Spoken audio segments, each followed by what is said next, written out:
Now, Satya is a fictional film, a fictional character set in the Mumbai underworld. Whereas D Company is actually a biopic of D Company, not only Dawood Ibrahim. You see, any filmmaker only has two choices he can make. Either he makes what is really exciting to him. D Company film is set in 1980, just the beginning of the D gang. Eventually, and in fact, I mentioned in Satya's 25th year, say film makes itself look, in terms of how good it is.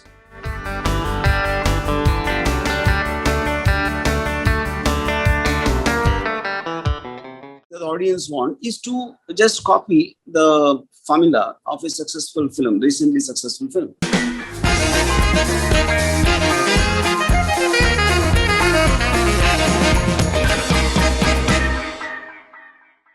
You've started your own OTT platform. It is called Spark, where the film on Dawood Ibrahim is releasing. Why did you think of starting your own OTT platform, sir? See, I think in the present digital world, I think the whole world more and more is moving towards having a direct, contact with whoever wants to see a film without any kind of filters in between in terms of a platform or someone else's mind. So I think there is a zero loss in translation in a certain sense of the word. Now after nearly 30 years experience, and I also want to produce a lot of films with young directors and a lot of things which probably will suit my sensibility of the kind of cinema I believe in. So I thought the right thing to do is to start my own OTT. Yeah.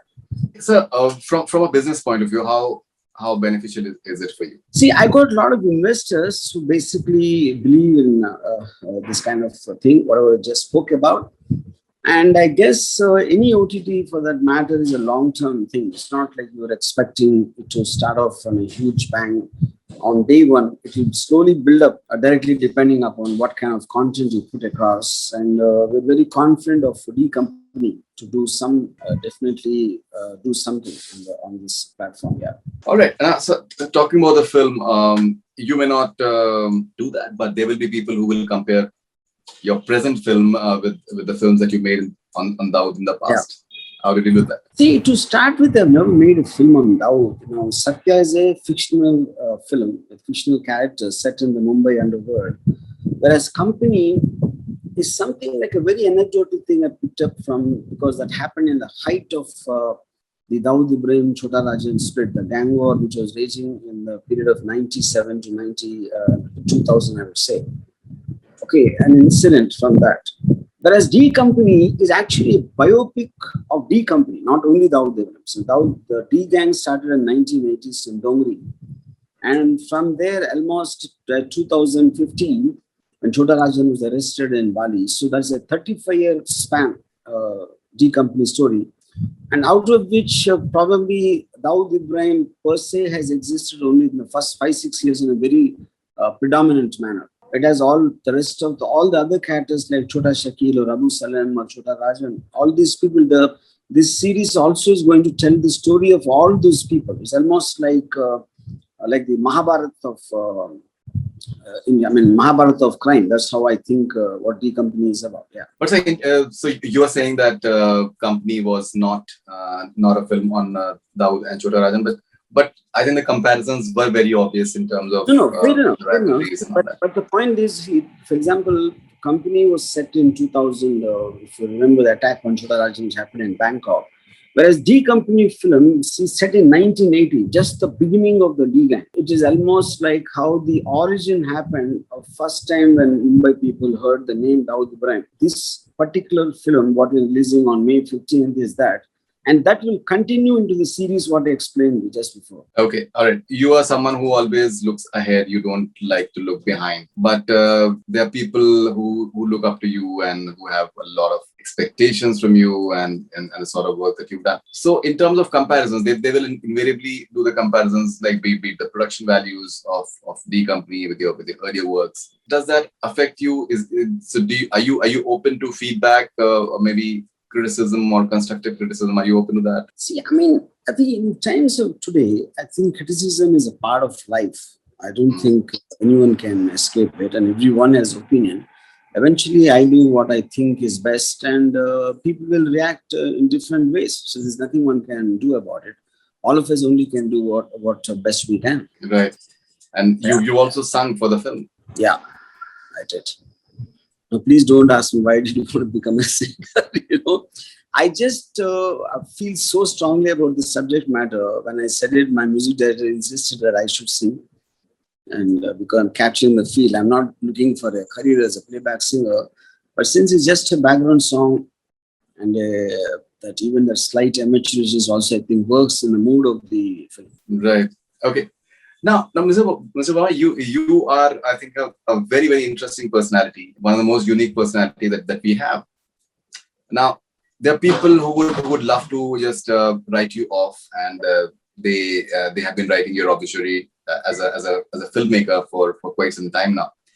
But when we see your interviews, like I was watching one of your interviews that it's a Telugu interview, but you were speaking in English quite a bit, so I could understand quite a bit of it.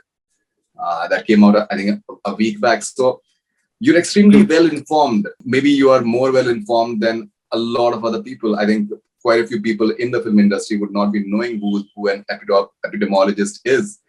But you're very well informed. So how does one get into this correlation between Ramupal Varma, the well informed personality, from the way or the way some people perceive in terms of you as a filmmaker, that you're not doing what you've done in the past, and the sort of possibilities which you have, they are immense. So many people have learned from you.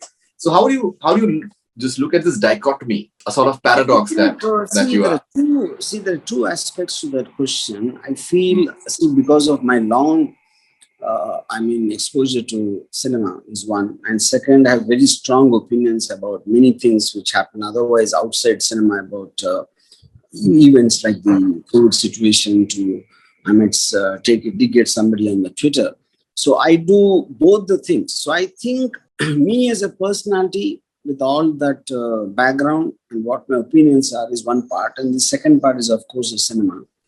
So I guess now, like I said, no filmmaker ever can make a film thinking it's going to be bad or average or whatever. He puts his best. I understand that people will find it hard to believe that I don't see any difference between the effort I put in Sarkar and Aag, or neither in Shiva or Satya or some other flop of mine. So eventually, and in fact, I mentioned in Satya's 25th year, say film makes itself look, in terms of how good it is. Okay. You can make a film, whether it becomes a good film or a bad film. I don't think anyone can really take credit for that. Bad, of course, I take credit. Good, I don't. The reason for that is, if, let us say, a movie like Satya, we made it. Me, Manoj, Anurag, and all of us. The fact all three of us couldn't do better than that in the last 25 years, it still proves that we can't even take credit for the first films. If I knew how I can make a good film, why will I make a bad film? Yeah. So many times I try to explain this, but I understand people won't understand also. I guess people will hear only what they want to hear, and they will just make up their minds based on already what a preconception. Okay, so now this is your viewpoint, but now, interestingly, so in our last interview, you said that you're not really happy with the way Rangeela turned out. People have liked it, but you know how that film was possibly made. But for many people, it is a classic film. So, but you have certain reservations about the film, your own film, which is interesting. So don't you at times? Rangeela, I have many films which are really liked by the people. I don't remember saying that specifically about Rangeela, unless I meant it in a very specific scene or a context. In fact, I think probably the only two films I think I can maybe not really do anything better, even if I tried, is Satya and Rangeela.